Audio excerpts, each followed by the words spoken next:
선생님들 참 반갑습니다. 오랜만입니다. 그동안에 개인 사정이 좀 있어서 음, 이렇게 오랜만에 뵙게 됐습니다. 오늘은 먼저 조금 외람됩니다마는 제가 쓴 책이 출판되어 있기 때문에 좀 소개를 해드리고 싶습니다. 여기 보신과 마찬가지로 이런 책입니다. 책의 이름은 수업의 성패를 결정하는 발문 기술, 이렇게 되어 있습니다. 그리고 이 책을 만들어준 출판사는 바른북스라고 하는 좋은 이름을 가진 출판사입니다.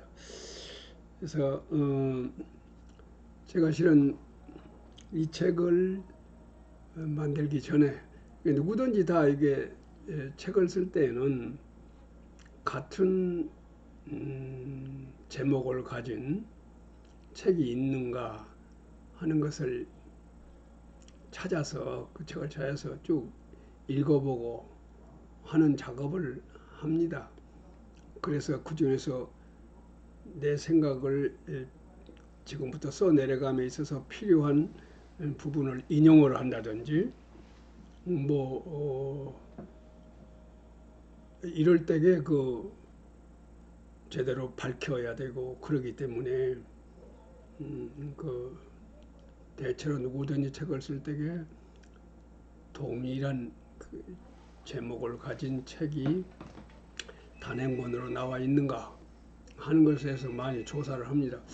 근데 저는 그래서 말입니다. 그래서 우리나라에서 큰 서점이라고 하면 교보문고 아닙니까? 교보문고에 가서 이 발문과 관련되는 단행본이 있는가 좀 찾아봤습니다. 근데 이제 제가 제대로 다 찾지 못한 탓도 있습니다만은 어쨌든 발문이라고 하는 제목을 가진 단행본을 찾아보지를 못했습니다. 그래서 할 수 없이 찾지 못한 채 이 책을 썼습니다. 근데 제가 알기로는 전에, 그러니까 1990년, 그러니까 1998년, 아니 98년이 아니라 1995년, 6년 아마 그쯤 될 것 같네요. 제가 기억이 확실하지 않습니다만, 그러니까 상당히 오래됐죠. 그때 광주교육대학에 계셨던 박병학 교수께서 발문의 원리라고 하는 단행본을 낸 적이 있습니다. 상당히 그 발문에 대한 이론서로서는 우리나라에서 처음으로 나온 이론서였습니다. 근데 그분의 책이 있고 그 밖에는 제가 이 발문이라고 하는 타이틀을 가진 단행본을 찾지를 못했기 때문에 우리나라 선생님들이 쓴 책을 제가 소개를 해드리지 못해서 대단히 죄송스럽게 생각합니다. 근데 어쨌든 그래서 이 책은 대단히 외람됩니다만은 제가 그동안에 개인적으로 연구했던 바를 쓴 책이다, 그렇게 감히 말씀드릴 수가 있겠습니다. 주로 이제 근거가 된 것은 지난번 언젠가도 말씀드렸습니다만은 대개 수업 기술을 연구한다 그러면은요, 선생님들께서 하시는 수업을 많이 참관해야 됩니다. 그래서 거기에서 여러 가지 정보도 얻고 원리도 찾고 그래야 되는데, 저는 그러한 일을 하기 위해서 약 1200개 학교에서 한 학급씩의, 그러니까 1200여 개의 학급의 수업을 참관한 바가 있습니다. 그것도 어느 한 지역이 돼서는 안 되고 전국 각지에서 말하자면 표집된 학교에서 한 학급씩의 학급이 돼야 되기 때문에 상당히 애로가 있었습니다만은 어쨌든 대체로 전국 각 지역에서 표집된 1200여 개의 학급의 수업을 참관한 바가 있습니다. 근데 거기서 참관한 발문, 그때 봤던 발문에 대해서 많은 것을 제가 알았고 배웠고 했기 때문에 그런 것들이 근거가 돼서 이 책이 만들어졌다. 이렇게 생각해 주셔도 괜찮겠습니다. 그래서 잠깐 보시면은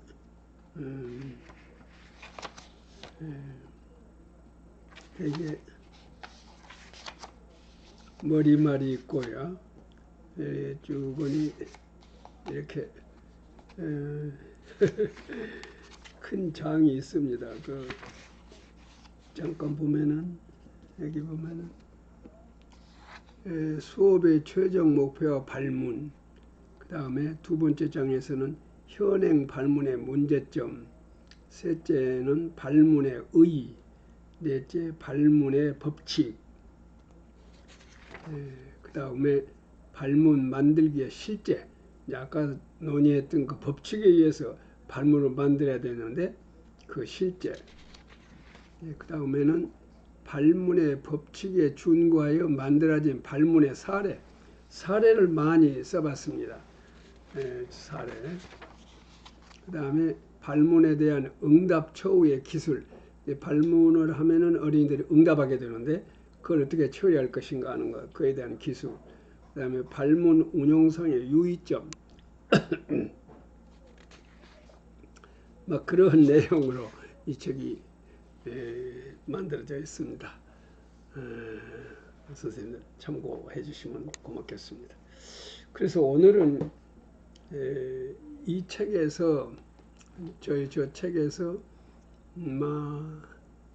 가장 중요하다고 생각되는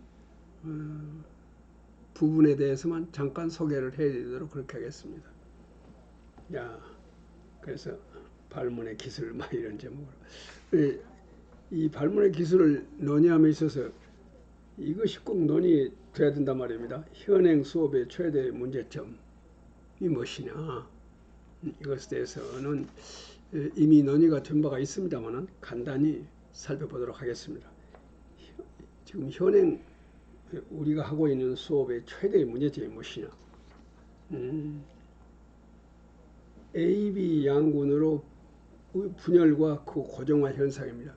여기서 AB 양군이라는 것은 이미 말씀드린 것과 마찬가지로 학습을 제대로 한 어린이를 A군이라고 그러고 학습을 제대로 하지 못한 어린이를 B군으로 이렇게 해서 AB 양군으로 얘기하는데, 우리가 아까 말씀드렸던 1200여 학급의 수업을 참관해 볼 때 어느 학급, 한 학급의 예외도 없이 어린이들이 학습을 제대로 한 어린이 군과 학습을 불완전하게 한 어린이 군, A군과 B군으로 분열되는 현상을 볼 수가 있었습니다. 그러니까 한 학급도 예외가 없이 모든 학급이 그런 현상이 있었습니다. 그래서 AB 양군으로의 분열과 그 고정화 현상, 한번 말하자면은 A군이 되면은 한번 B군이 되면은 영원한 AB군이 될 가능성이 상당히 있다. 고정화 현상이라는 것은 그런 걸 얘기합니다. 그래서 어쨌든 현행 수업의 최대의 문제점은 AB 양군으로 분열되는 현상입니다. 이것을 다른 말로 말하면은 부익부 빈익빈, 이것은 정치를 얘기할 때 이렇게 말하죠. 가장 좋은 정치는 어떤 정치일까요? 그런데 현행 정치는 어떠한가? 옛날 그리스 시대부터서 좋은 정치는 어떤 정치이고 안 좋은 정치는 어떤 정치냐 할 때 안 좋은 정치를 이렇게 말했습니다. 옛날부터서 그랬었어요. 부익부, 부자는 자꾸만 부자가 되고 가난한 사람은 자꾸만 가난해진다. 이런 정치는 최악의 정치다 이것이죠. 근데 이 말을 제가 본받아서 이렇게 만들어 봤습니다. 우익우, 우수한 어린이는 자꾸만 더 우수해져 가고, 그러니까 비군, 말하자면은 학습을 제대로 하지 못한 그런 어린이는 자꾸만 학습을 더 못해 간다. 이런 것이 가장 나쁜 수업인데, 불행하게도 오늘 우리의 수업은 이러한 현상이 있지 않은가. 한 번 우수하는 영원한 우수하고, 한 번 소위 그 불완전 학습을 하는 어린이들은 계속해서 열등생이 되어버리는 이런 현상이 우리의 오늘 현상이 아닌가. 그리고 더 문제가 되는 것은 무엇이냐 하면은 선생님들의 인식입니다. 아까 말씀드렸던 1200여 개의 학급의 선생님들과의 대화를 통해서 내가 아는 것은 항상 제가 걱정을 했습니다.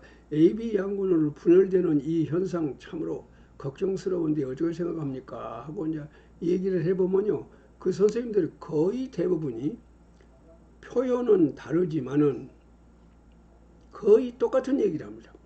근데 그것을 조금 제 말로 고쳐보면은 이런 것입니다. 선생님들이 하시는 그 말씀은 그 표현은 다르지만은 그 뜻은 똑같더라고 말이에요. 그것을 정리를 해보면 이렇습니다. 인간의 능력에는 개인차가 있다 이것이죠. 옳은 말이죠. 그런데 수업의 결과로 A, B 양군으로 분열되는 현상은 아까 말한 대로 이 개인차 때문에 이것은 불가피하다. 그리고 필요학적인 현상이다. 불가피한 현상이고 필요학적인 현상이다. 이것은 제 말로 제가 정리를 했습니다만 선생님 뜻이 선생님들이 말씀하셨듯이 이렇습니다. 다시 말하면 인간의 능력에 그러니까 어린이들의 능력에는 다 개인차가 있단 말이에요. 그 개인차 때문에 모든 어린이들이 다 제대로 학습하기라고 하는 것은 이것은 불가피한 일이다 이 말입니다.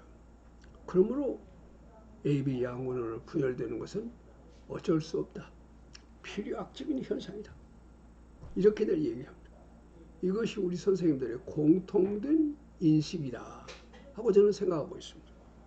그러니까 너는 1200여 개의 학급의 선생님들의 말씀을 듣고서 전국의 선생님들이 이렇다고 얘기할 수가 있겠느냐 하고 말씀하실 수도 있겠습니다.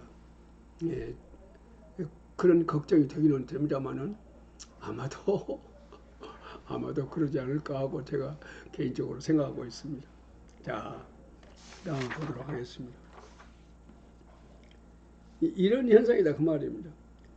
A군과 B군은 이렇게 맞물고 돌아간다 이 말.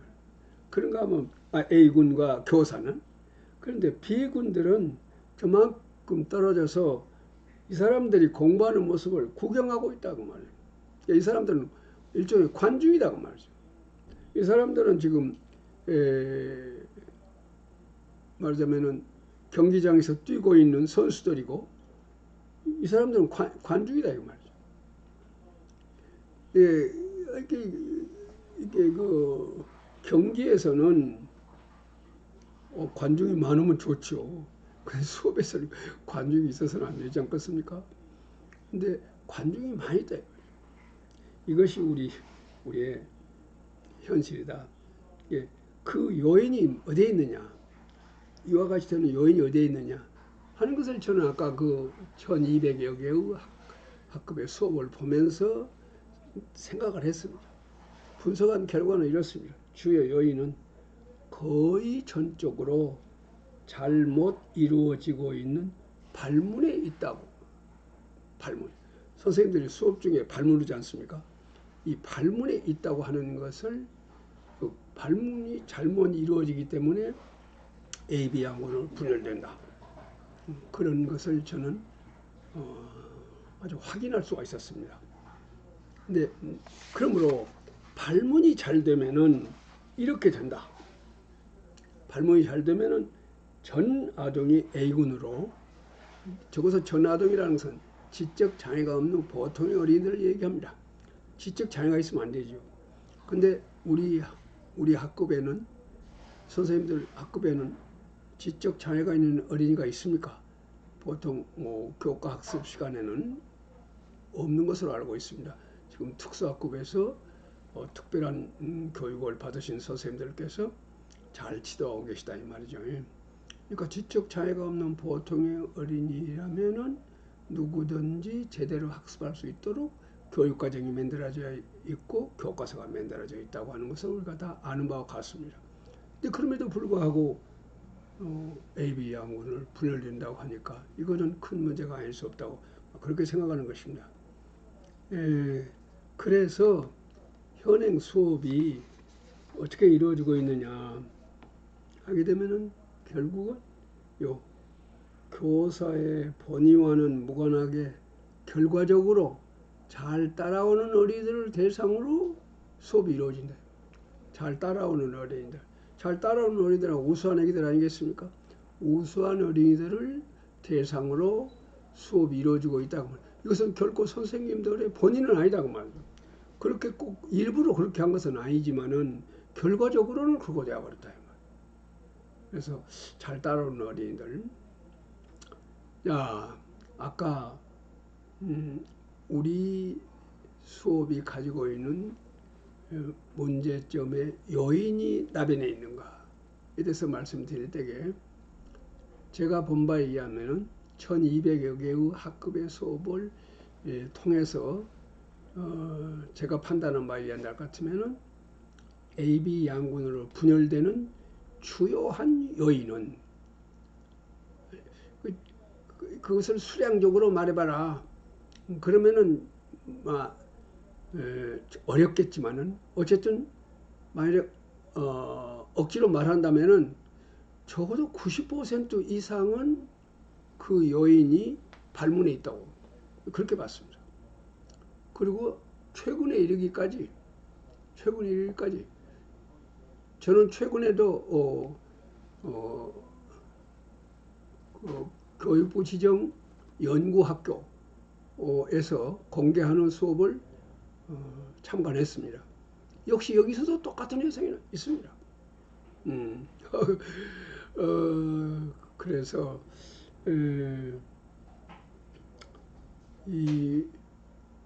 그 요인이 지난번에 1200여 개의 학급에서 분석한 바나 최근에 본 수업에서나 역시 발문이 그 90% 이상의 요인을 가지고 있다. 이렇게 생각하고 있습니다. 그래서 저는요, 앞으로 우리 AB 양군이 분열되지 아니하고 지적 장애가 없는 보통의 어린이들이 제대로 학습할 수 있도록 하기 위해서는 우선 발문의 방법부터서 고쳤습니다. 이래서 제가 아까 말씀드렸더니 발문의 기술이라는 책을 썼습니다. 그러면 이 발문의 기술이라는 이 책에서 이야기하고 있는 바가 무엇인가 하는 것에 대해서 쭉 좀 말씀을 드려보기로 하겠습니다. 또 발문의 무게, 이 사계의 권위자들이 이 발문에 대해서 어떻게 생각하고 있는가에 대해서 좀 알아보도록 하겠습니다. 여기 보면요, 요거 인용한 분의 이름을 일일이 말 않겠습니다. 시간 관계로요. 이분은 뭐라고 말하냐면 수업은 발문으로 시작하여 발문으로 끝나는 일이다. 그래서 수업력은 곧 발문력이다. 수업력은 곧 발문력이다. 음미할 필요가 있습니다요. 그 다음에 이분은 뭐라고 말했냐. 발문의 교절, 교절이라는 것은 잘하고 못하고 하는 거. 예. 발문을 잘하고 못하고 하는 것은 교사의 전문적 역량을 측정하는 가장 정확한 바로미터다. 또 그 다음에 또 보면은 요시모토 히토시란 학습자들을 지적으로 살리는 것도 죽이는 것도 발문 바로 그것이다. 지적으로 살리는 것도 죽이는 것도 발문 바로 그것이다. 그 다음에 또 보십시다. 이분은 뭐라고 말하냐면 수업의 성립 여부를 결정하는 최대의 관건은 교사의 발문이다.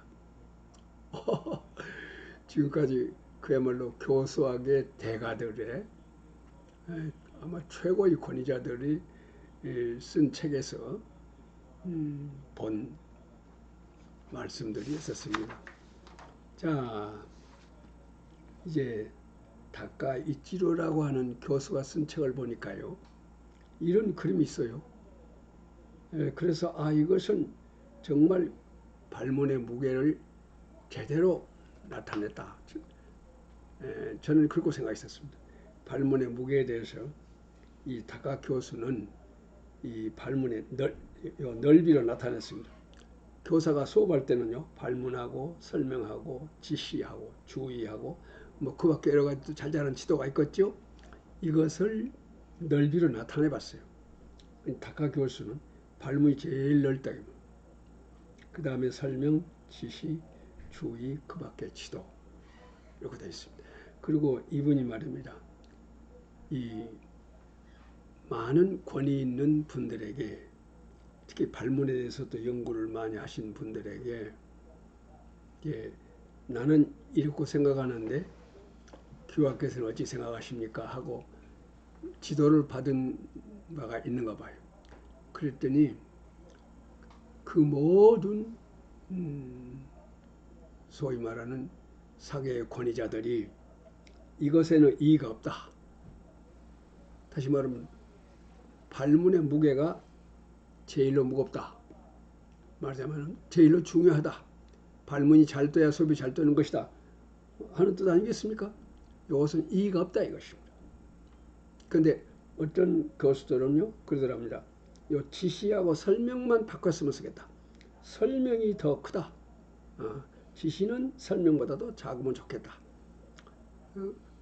이 두 가지에 대해서 이의를 말하는 사람이 몇 사람 있었고 모든 사람에서 합의된 것은 바로 이 발문의 크기에서다. 이것은 선생님들도 그렇게 생각합니다. 사실 발문으로 시작해서 발문으로 끝나는 것 아니겠습니까? 수업이라는 것은요. 그래서 발문을 어떻게 할 것인가가 그토록 중요하다는 얘기가 되겠습니다. 네, 그래서 제 책의 표지 유화를 이 다카 교수의 그림을 그대로 여기다가 옮겨봤습니다. 자, 그러면 이제 아까는 우리의 수업의 문제점이 있었는데 발문의 문제점이 무엇이냐 하는 것을 이 책에서는 상당히 여러 가지 각도에서 논의하고 있습니다. 그 중에서 중요한 거 몇 가지 말씀드리겠습니다. 아까 저희들이 A군, B군 말씀드렸는데 A군, B군이 말입니다. 사고하는 어린이 군, 사고할 수 없어 사고하지 않는 어린이 군. 다시 말하면 발문이라고 하는 것은 어린이로 하여금 사고하도록 하기 위해서 던지는 물음 아니겠습니까? 무엇은 무엇입니까? 하고 묻죠 우리가. 결국은 생각해서 답해야 되잖아요. 사고하라 그 말이죠. 그런데 그 발문에 대해서 사고하는 어린이가 있는가 하면은 사고할 수 없어서 사고하지 않는 어린이가 있다. 사고하지 않는 것이 아니라 사고할 수가 없어. 그래서 사고를 못해. 그러니까 사고할 수 있어서 사고하는 어린이가 있는가 하면 너무 어려워서 사고할 수 없어서 사고하지 못하는 어린이, AB 양군으로 분열되는 현상. 그것이 일시적으로 분열되면 괜찮은데 고정화된다 이것이죠. 이게 문제라 이 말이에요. 그러니까 한 번 1학년 때 A군이면은 2학년 때도 3학년 때도 A군. 한 번 1학년 때 B군이면 계속해서 졸업할 때까지 B군. 이런 고정화 현상이 있다. 대단히 문제가 있다고 보지 않을 수 없습니다. 자, 그러면 발문이 어떠하게 이런 문제가 있느냐 하는 것을 지금부터 말씀을 좀 드려보겠습니다. 선생님들 합의하실 수 있겠는가 모르겠습니다. 잘 좀 검토해 주시기 바랍니다. 나는 조금 이상하다고 생각된다 그러면은요, 강의 끝난 다음에 선생님들 말씀을 해주시면 좋겠습니다. 자, 발문의 문제점 첫째입니다. 발문이 지나치게 어렵다. 지나치게 어렵다. 이거. 발문이 지나치게 어려운 것이 고학력 밖에는 답할 수 없도록 묻고 있다. 물음이 그렇다. 구체적으로 말하면 왜 그럽니까? 하고 묻고 그 까닭은 무엇입니까? 하고 묻는다 이 말. 다시 말하면 직접적, 직선적으로 본질을 묻고 있다. 근데 이것은 대단히 어려운 발문이다 이 말입니다. 우리가 어떤 문제를 해결하기 위해서는요, 가령 A라는 문제가 있어서 그 문제를 지금 내가 해결해야 됩니다. 그럴 때 그 문제를 해결하기 위해서는 우리는 어느 정도 그 문제를 해결함에 필요한 지식을 어느 정도 가지고 있어야 돼요.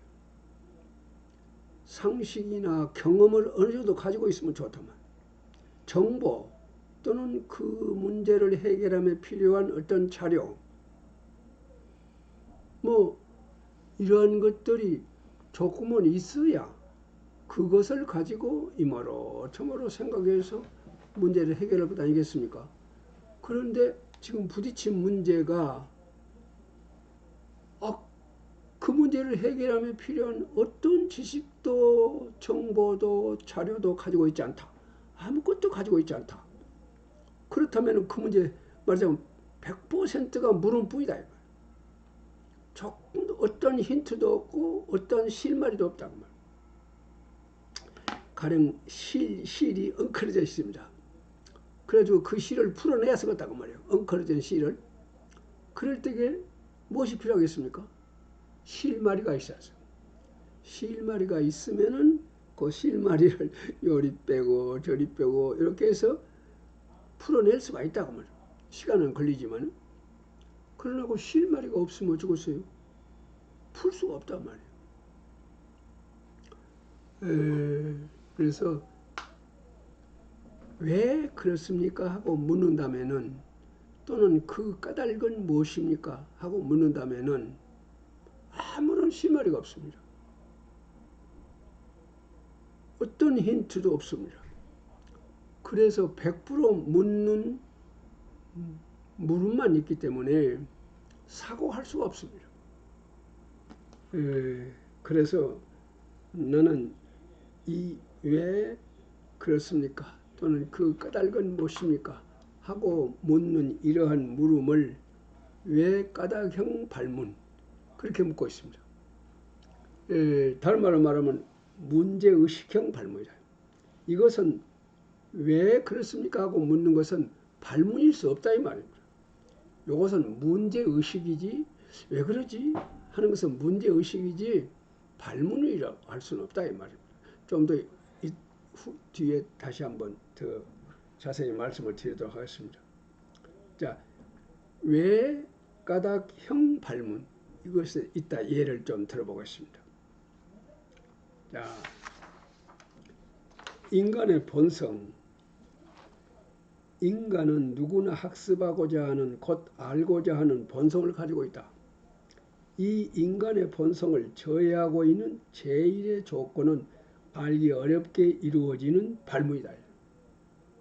그러니까 어린이들은 누구나 다 학습하고자 하는, 다시 말하면 알고자 하는 본성 가지고 있다 이것이.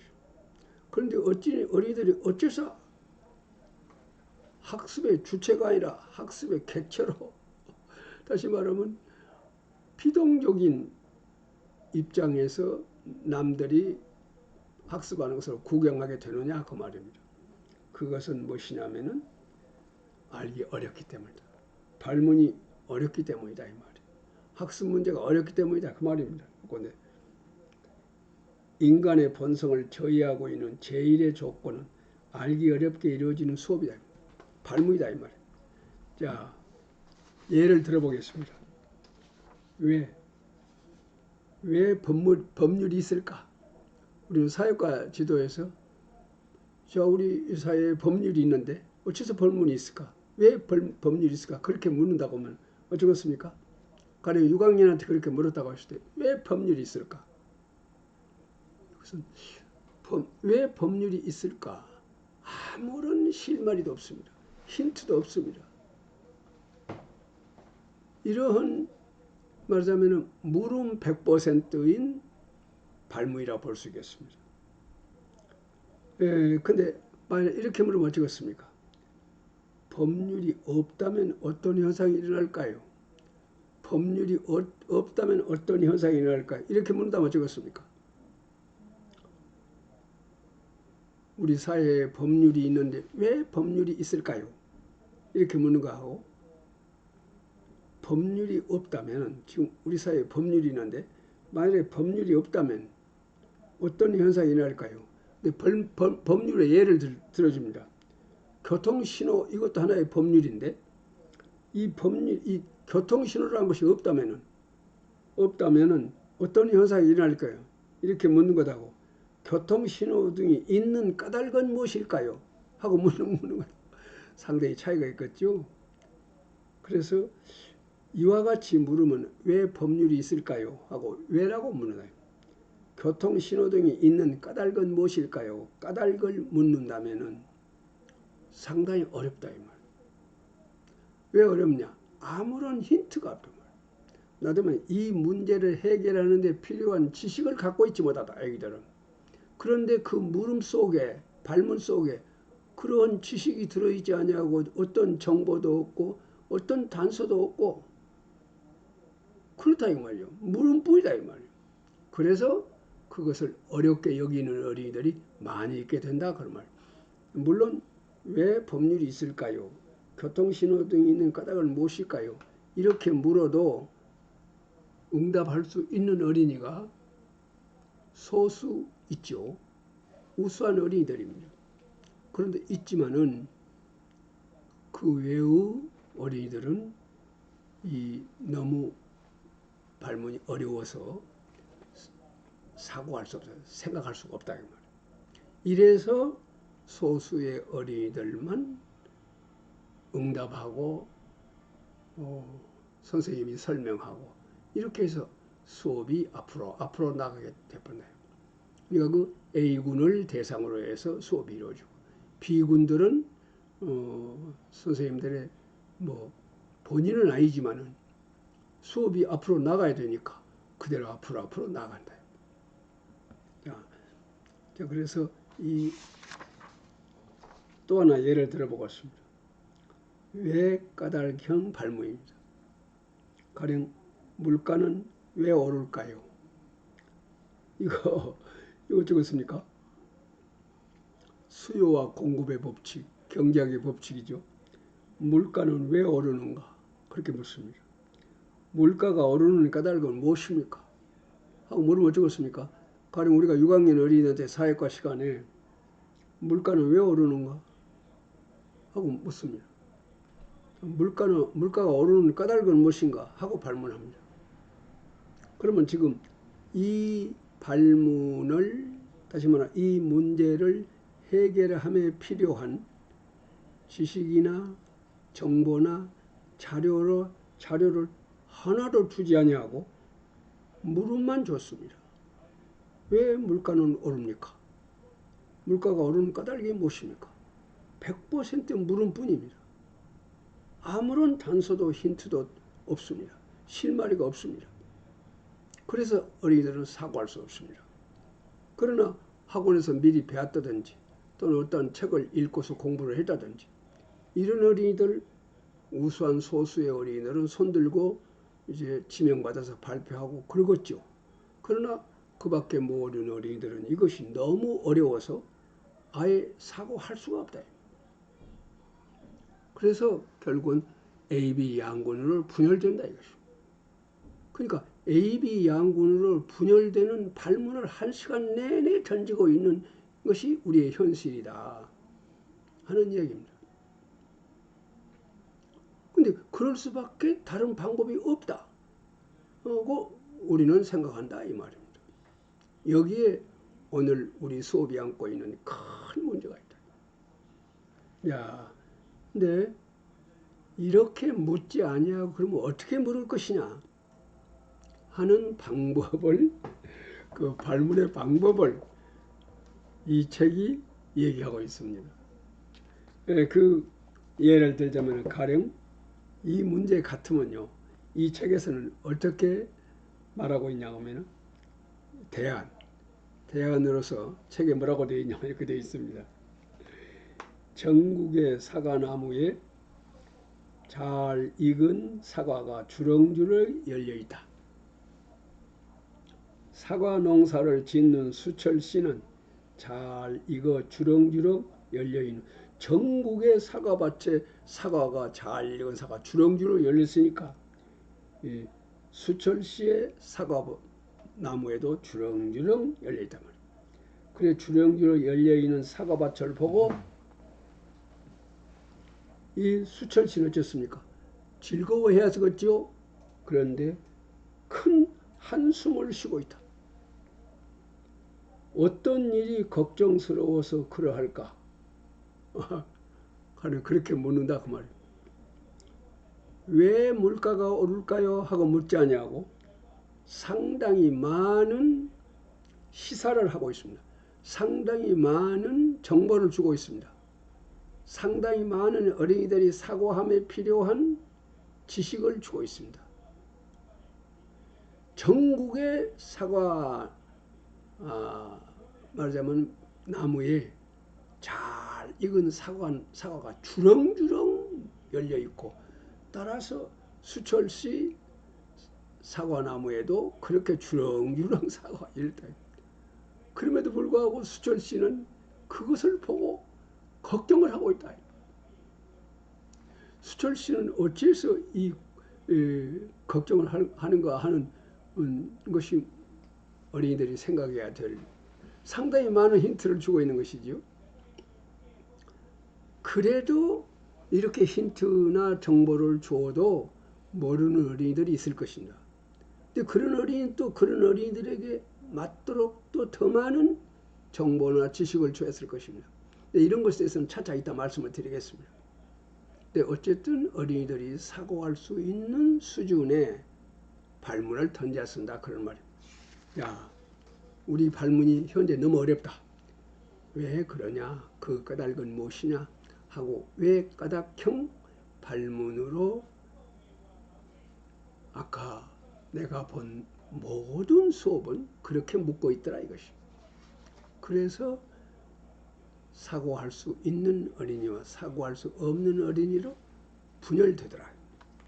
자, 그 다음에 두 번째 중요한 요인 가운데 AB 양군으로 분열되는 요인이 가장 중요한 요인이 두 가지 있는데 그 두 가지가 모두 발문에가 있더라 이것입니다. 그 한 가지는 아까 얘기한 대로 왜 까닭형 발문. 그 다음에 두 번째 이것입니다. 교사의 머릿속에 있는 정답을 알아맞히도록 하는 일이 발문이다. 발문이란 무엇이냐? 선생님이 던진 물음에 대한 정답을 알아맞히도록 하기 위해서 던지는 물음이 발문이었다. 선생님이 발문을 던집니다.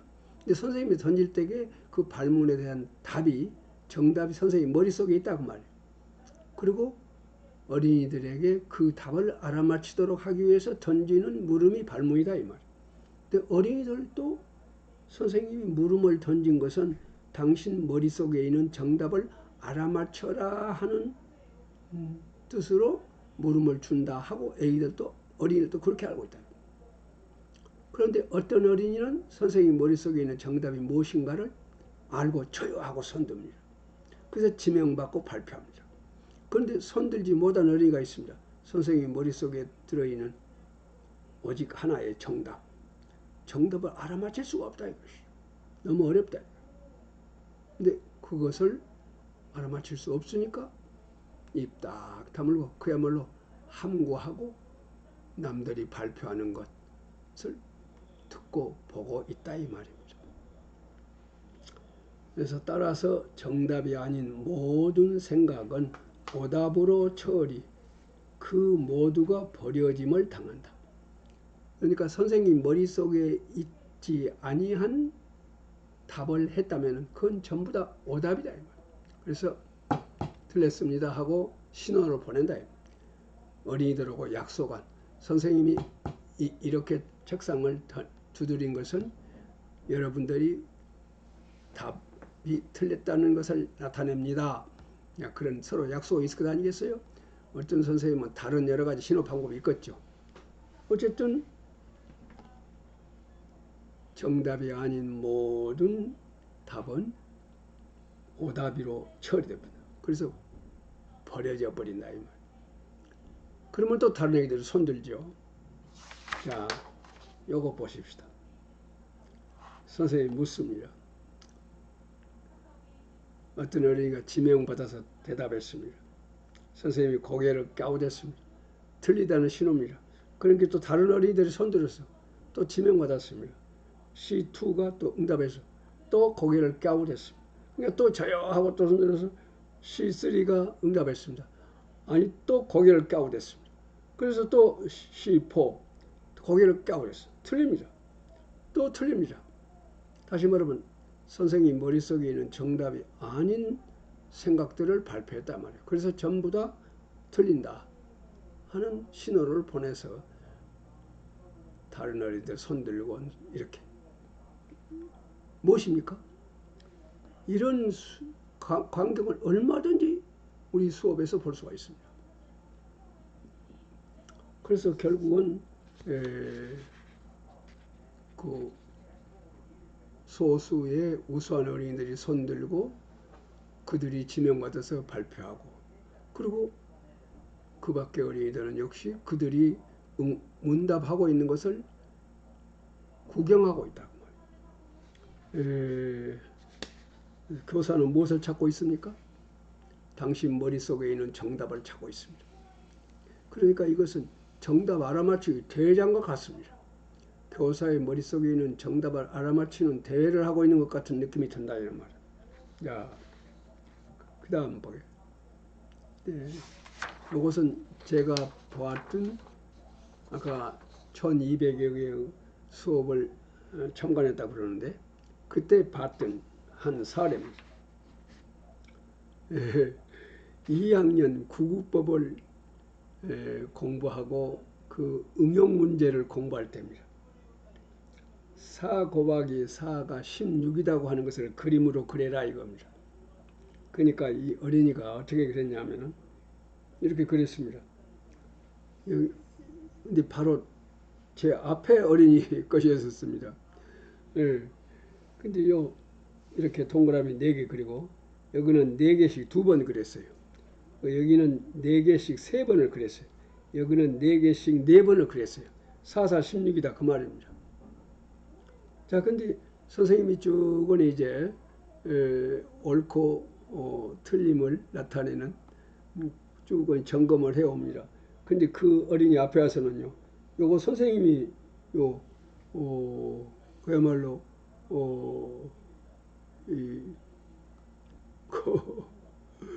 빨간 선생님이 가지고 있는 색연필로 동그라미를 이렇게 딱 4개씩 해야 된다. 4개씩. 틀렸다 이겁니다. 4개씩 4번을 그려야지 이렇게 너와 같이 이렇게 하면 틀리다 그 말입니다. 근데 실은요, 이 어린이가 하고 있는 이것이 틀렸습니까? 아주 구구법을 제대로 알고 있는 것이죠. 이래서 4 곱하기 4는 4개씩 4번이다 하는 것을 제대로 알고 있지 않습니까? 그런데 선생님 머릿속에는 이것이 있다 이것이. 선생님 머릿속에는 이것이 있어. 그러니까 당신 머릿속에 있지 아니한 모든 생각은 틀리다. 그래서 자기가 이렇게 보드마카로 그냥 크게 딱 그래 보고 싶어. 이건 참 선생님들 이게 문제가 있지 않습니까? 당신 머릿속에 있는 정답 아닌 모든 생각은 틀린 생각이다. 자, 그것이고요. 그 다음에 또 하나 2014년 5월 달에 있었던 그야말로 전국적으로 상당히 말썽이 되었던 일이 있었습니다. 무엇이냐면은 어느 학교에서요 삼각형 2개로 사각형 하나를 만드는 삼각형 2개로 사각형 하나를 만드는 말하자면은 저것입니다. 또 이게 근데 선생님 이 S 어린이라고 하는 어린이가 어떤 응답을 했냐면 이렇게 했어요. 이렇게. 그러니까 삼각형 2개로 사각형 하나를 만들었다. 삼각형 2개. 요 삼각형하고 요 작은 삼각형, 큰 삼각형하고 작은 삼각형을 작은 삼각형 요를 올려가지고 이렇게 올려가지고 사각형 하나를 만들었다 이거입니다. 그런데 선생님은 이거 틀렸다 하고 가입표를 해버렸어요. 선생님 머릿속에는 어떻냐면은 요것이 있었다 이 말이에요. 이 삼각형 2개로 사각형 하나를 만들어야 되는데 이거 당신 머릿속에 있는 생각이 아니다 이것이죠. 이것도 사각형 아니겠습니까? 그런데 이건 틀리다고 딱 써버렸다 이 말이에요. 그래서 이 어린이가 이제 선생님에 대해서 선생님께는 선생님이 권위 앞에 뭐라고 말할 수 없으니까 집에 가서 얘기를 했다고 말이에요. 그러니까 이게 이 상당하니 지적 수준이 높은 학부형이었던 모양이죠. 이것은 선생님 생각보다도 훨씬 이 S 어린이의 생각이 우수하다 이것이죠. 그럼에도 불구하고 이것을 가입해 쳐버렸으니 가만히 있을 수가 없다. 이래가지고 이것을 그야말로 전국의 텔레비가 이것을 방영함으로써 큰 문제가 되었던 것입니다. 이것이 언제냐 그러면 2014년에 있었던 일입니다. 저도 그 화면을 봤습니다. 이것이 얼마나 철저하게 당신 머릿속에 있는 답만이 정답이라고 생각하고 있는 것입니까? 아까 이 경우도 그렇고 그러니까 결국은 발문이라고 하는 것은 선생님 머릿속에 있는 정답을 알아맞히기 위해서 던지는 물음이라고 선생님도 알고 있고 어린이들도 그렇게 알고 있다 이것이죠. 이것은 바로 좋은 예가 아니겠습니까? 근데 이것이 어찌 이 선생님의 하나겠냐 그런 말이에요. 나는 아까 얘기했던 그 수업 참관에서요, 많은 수업을 참관하는 과정 속에서 수없이 많이 봤습니다. 어린이 생각도 옳다 이것이죠. 어떤 면에서는 더 옳다 이거예요. 그런데 자 그리스의 신화를 읽어보면 이런 이야기가 있습니다. 이 프로크루스테스라고 하는 신이 있습니다. 그리스 신 하나입니다. 이 신은 무엇을 하고 있냐고 하면 여관업을 하고 있었습니다. 그래서 지나가는 손님이 들어와서 하룻밤 묵고 가기를 원하면은 아주 반갑게 맞이해서, 요건 없자니까 당연히 그러겠죠. 반갑게 맞이해서 자기 큰 방으로 데리고 가요. 근데 거기 가면은 철 침대가 하나 있죠. 철로 만들어진 침대가 있죠. 근데 거기에 손님을 눕도록 한다. 그래서 그 손님의 키가 자기의 철 침대하고 딱 맞으면은 아주 후하게 대접을 해서 하룻밤 묵고 가게 한다고. 근데 조금이라도 길면은 긴 만큼 잘라버린다. 그 다음에 조금이라도 자기 철침대하고 철침대보다도 키가 작으면은 느려서 자기 철침대에 딱 맞춰버린다. 그러니까 이 사람의 기준은 무엇입니까? 모든 사물을 판단하는 기준은 철침대다. 프로크루스테스의 철침대라는 이야기가 있습니다. 아까 같은 그런 선생님들, 당신의 머릿속에 있는 답만이 옳은 답이다, 정답이다 하고 판단하는 이 선생님들은 그야말로 프로크루스테스의 철침대가 모든 어린이들의 발표를, 응답을 판단하는 기준이다. 프로크루스테스의 철침대라는 게 바로 이 선생님들의 머릿속에 있는 기준, 정답이 어린이들의 생각을 판단하는 기준이다. 그것이 그야말로 프로크루스테스의 철침대와 같다. 프로크루스테스의 철침대를 우리 선생님들의 그 응답 처리에 비유해서 하는 예가 되겠습니다. 자, 발문은 정해답을 묻는 일이 아니다. 한 사람 한 사람의 생각을 묻는 일이다. 발문이라는 것은 도대체 뭐냐? 발문이라는 것은 선생님 머릿속에 있는 정해답을 알아맞히는 일이 아니다 이것이죠. 그럼 무엇이냐? 한 사람 한 사람의, 어린이 한 사람 한 사람의 생각을 묻고 있는 것이다. 자, 앞에 20명이 있다면 20명 그대들은 각자 선생님이 묻는 물음에 대해서 어찌 생각하는고? 이것을 묻고 있다. 야, 너희들 선생님 머릿속에 있는 정답을 알아맞혀라니 하는 것이 지금까지의 발문이었다면, 발문이라는 것은 그런 것이 아니라 각자 20명 각자가 얼굴이 다른 것처럼 각자가 자기 생각을 해라 이것이죠.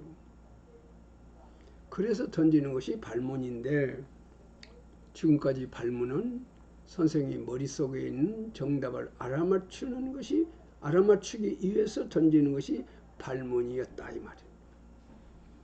이래서 말하자면은 어린이들이 사고를 하지 못한, 사고를 그래도 용기 있게 사고를 하는 어린이들, 그래서 아예 너무 어려우니까 생각해 버리지 아니한, 그래서 학습이 성립되지 아니한 B군, A군과 B군이 그래서 만들어졌다.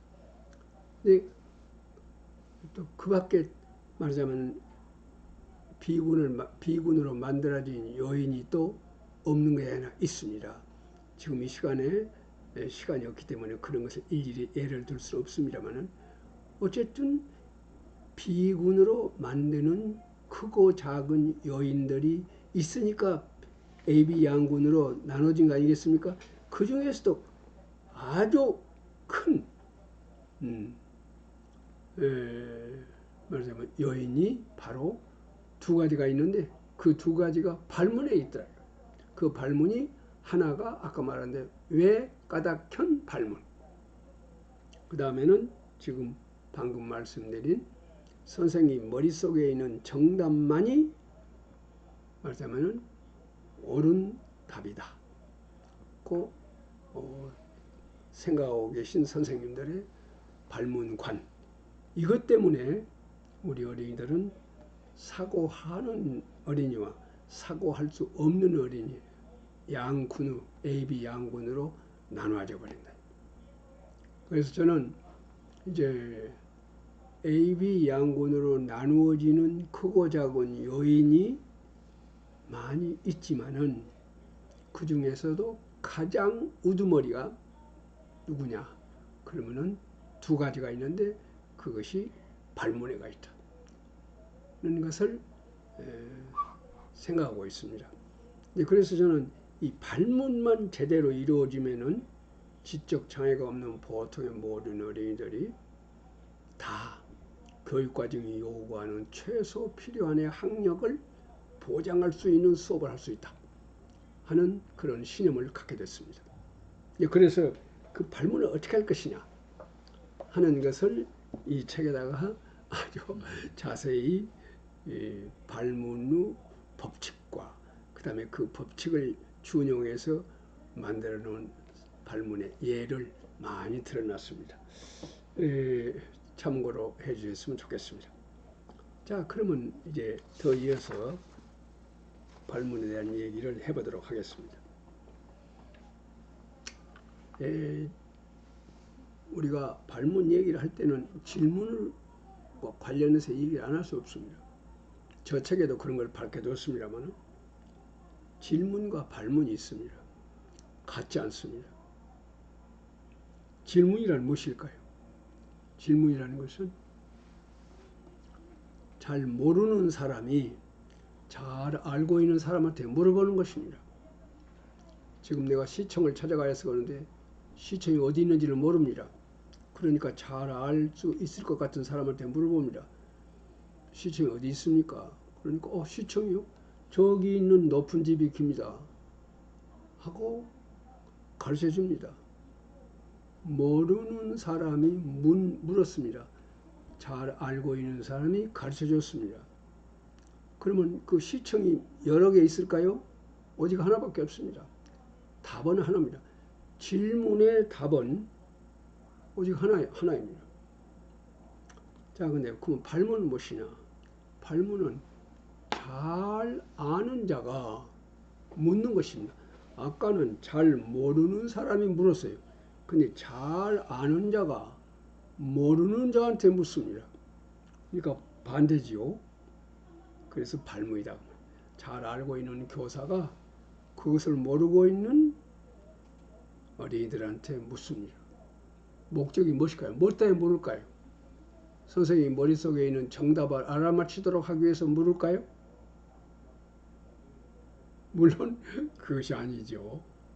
아까 말씀드린 것과 마찬가지로 어린이 각자로 하여금 그들이 가지고 있는 전지전능을 다해서 이모로 저모로 골똘히 생각해서 각자 나름의 생각, 답을 만들어내도록 생각해내도록 하기 위해서 던지는 거예요.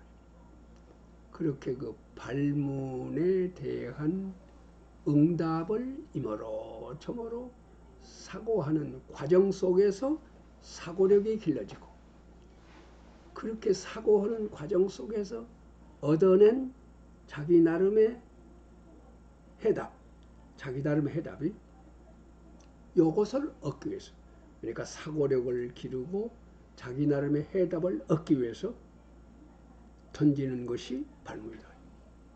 자기 나름의 해답을 얻어서 뭐 하려고 그러느냐? 이 자기 나름의 생각이 사고의 출발점, 학습의 출발점이 되는 거란 말이죠. 그것이 없으면은 출발할 수가 없으니까 학습이 이루어지지 않는다 이 말이에요. 근데 이 문제에 대해서는 나중에 또 말씀을 드리도록 하겠습니다. 어쨌든 여기서 질문과 발문은 다르다 하는 말씀이고요. 이것을 조금 더 부연해 보면은 묻는다는 것은 똑같습니다. 묻는다는 것은 공통이다 이 말. 그런데 질문은 무엇이냐? 모르는 자가 잘 알고 있는 자한테 묻는다. 여기는 무엇이냐? 잘 알고 있는 자가 모르는 자한테 묻는다. 질문과 발문은 다르다 이 말. 근데 아까 선생님이 당신 머릿속에 있는 정답 알아맞추기. 그러니까 아까 그 선생님이 던진 물음에 대한 정답이 당신 머릿속에 있습니다. 오직 하나가 있을 뿐입니다. 오직 하나가 있을 뿐. 아까 두 개의 삼각형으로 하나의 사각형 만든다고 하는 답, 그러기 위해서 여러 가지가 있을 텐데 불구하고 당신 머릿속에 있는 두 개의 삼각형으로 정사각형 만들어졌었죠. 그것이 자기 머릿속에 있는 정답이다. 그거 하나. 그래서 발문이라는 것은 선생님 머릿속에 있는 오직 하나의 정답을 알아맞추기 위해서 던지는 물음이 아니라 발문을 던지면은 어린이들이 그 물음에 대한 해답을 얻기 위해서 자기가 가지고 있는 전지와 전능을 다해서 이마로 저마로 골똘히 사고해. 그런 끝에 자기 나름의 생각을 얻어낸다. 이 말. 그 사고하는 과정에서 사고력이 길러지고 얻어낸 자기 나름의 생각. 이것은 어린이들이 얼굴이 다른 것처럼 다 각자가 생각이 있기 때문에 다 다르겠죠. 그렇지만 실제로는 닮은 것도 있고 똑같은 것도 있게 마련이지요. 그러나 이제 각자가 다 생각하는 바가 다르다 이 말이죠. 발문은 그라는 것이다 이 말. 자, 그래서 발문이란 무엇이냐? 발문이란 무엇을 얻기 위해서 그런 것이냐 하는 것에 대해서. 자, 그러면은 이 발문의 문제가 그것만 있느냐 하면은 또 다음 문제를 보시죠. 현행 발문의 문제점 뭐가 있냐면 최고 난도의 발문 하나만을 물음으로써 끝낸다. 그런데 그 발문에 대해서 선생님이 가지고 있는 답은요 제일로 어려워요. 그 발문에 대해서 제일로 어려운 선생님 머릿속에 있는 답을 얻어낸다고 하는 것은 어려운 일이다 이 말이에요. 선생님 머릿속에 있는 정답을 우리는 가수준의 응답이라고 한다. 가수준의 응답. 그런데 다시 말하면 자 이렇습니다. 선생님도 이것을 좀 잘 봐주시면 좋겠습니다. 발문에 관한 응답력의 수준의 차. A라는 발문을 던졌는데 응답력, 그 발문에 대해서 응답하는 힘이 똑같지 않다고 말해요. 응답력의 수준의 차가 있다고 말해요. 그래서 그 발문에 대해서 응답할 수 있는 어린이는 손들었습니다. 우수한 어린이들 소수의 몇 명입니다. 학급 전체에 잘하면 한 30% 정도 어린이들이 손들고 나머지는 손들지 않습니다. 그때 선생님이 던진 발문의 수준을 가수준이라고 하겠습니다. 어렵다 그 말입니다. 몇 명밖에 대답할 수 없는 수준의 발문, 어려운 발문, 그것을 가수준이라고 하겠습니다. 근데 거기에다가 조금 더 아까 같이 힌트를 준다고. 그 물음 속에다가 조금 더 힌트를 주면은 대답할 수 있는 어린이가 있다고 말이에요. 아까 제일 어려운 가 수준의 선생님이 던진 물음에 대해서는 가령 5명이 할 수 있었다면은 이제 나머지 가령 20명이라고 할 때 말입니다. 15명은 못 온다 이 말이죠. 그런데 나머지 15명 중에는 조금 더 쉽게 물으면은 대답할 수 있는 어린이가 있단 말이에요. 그 조금 더 쉽게 묻는 것이 나 수준이라고 생각하죠. 그다음에 그보다 더 쉽게 묻는 것은 다 수준의 문제라고 합시다. 자, 이와 같이 발문의 수준, 발문의 난도, 난도란 말이죠. 어려운 정도, 발문의 난도에 차가 있다고 말이에요. 제일로 어려운 발문, 가 수준의 발문, 다음 수준, 나 수준, 다 수준. 그러니까 우리 선생님들은 가 수준의 발문을 던져가지고 그 수준의 발문을 사고할 수 있는 어린이들만 사고하고 그들이 손들고 그들이 응답하고 바로 수업이 흘러가 본다고 말이에요. 나 수준의 발문을 던지면은 사고할 수 있고 응답할 수 있는 어린이, 다 수준 이 어린이는 무시해버리고 이들의 발표만 듣고 선생님이 보충 설명하고 앞으로 나가버린다 그 말입니다. 그러니까 이들도 조금 더 수준을 낮추면은 사고할 수 있고 자기네로의 생각을 얻을 수 있단 말이죠. 이들도 그렇다고 말이에요. 그런데 이들에 대한 말하자면 이들이 필요로 하고 요구하는 수준의 발문을 던지지 아니하고 이들이 가 수준의 어린이들만 사고할 수 있는 문제를 던지고 그들이 응답하고 선생님이 설명하고 넘어가 본다고 말이에요. 그러니까 이들이 말하자면 비군이 아니겠습니까?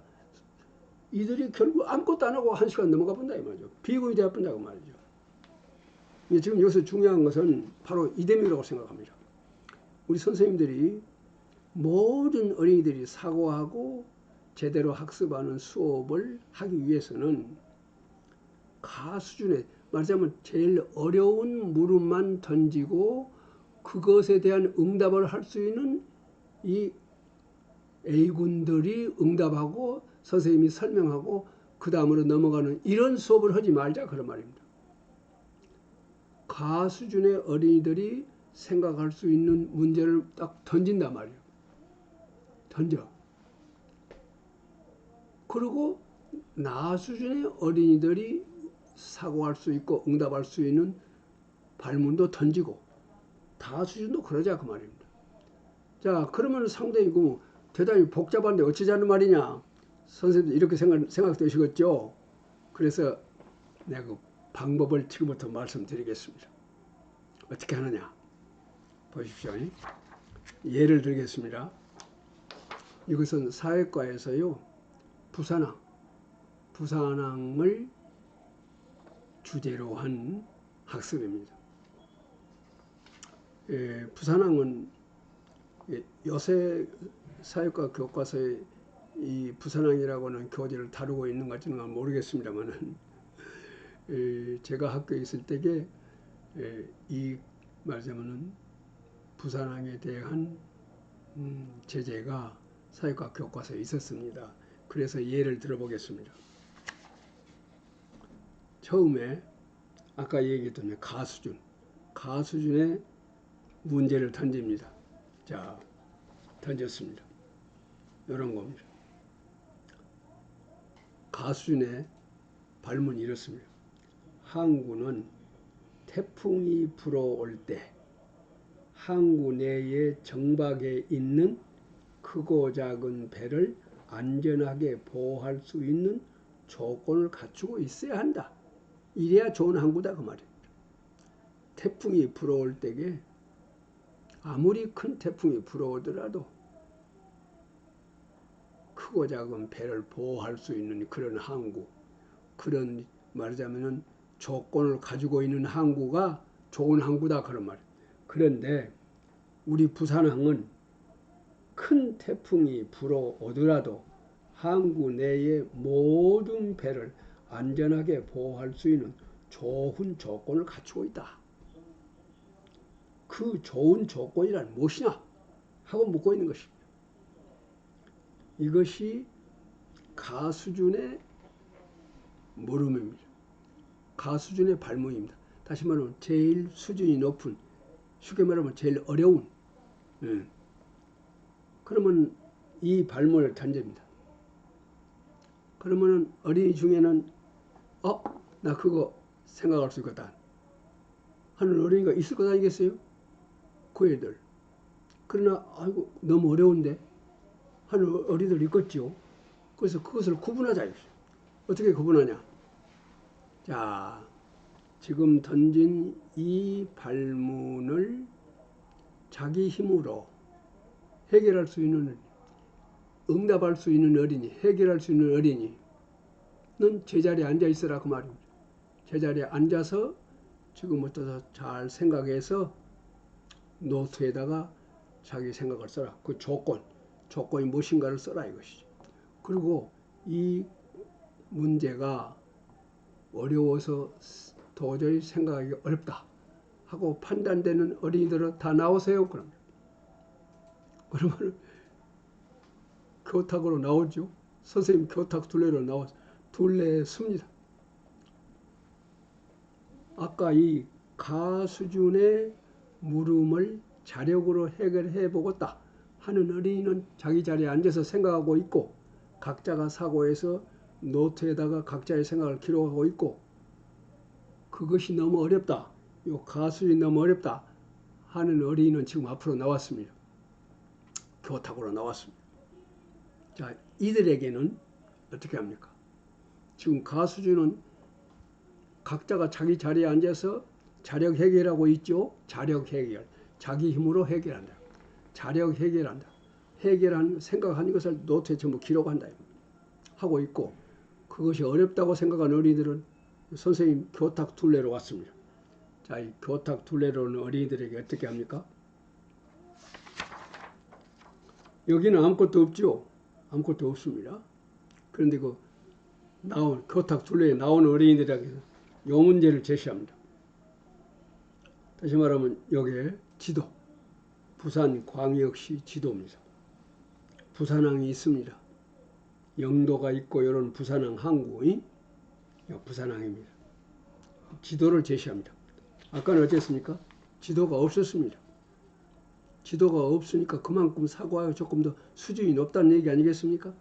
자, 근데 이것이 너무 어렵다고 생각하는 어린이들에게 조금 더 도움을 준 것입니다.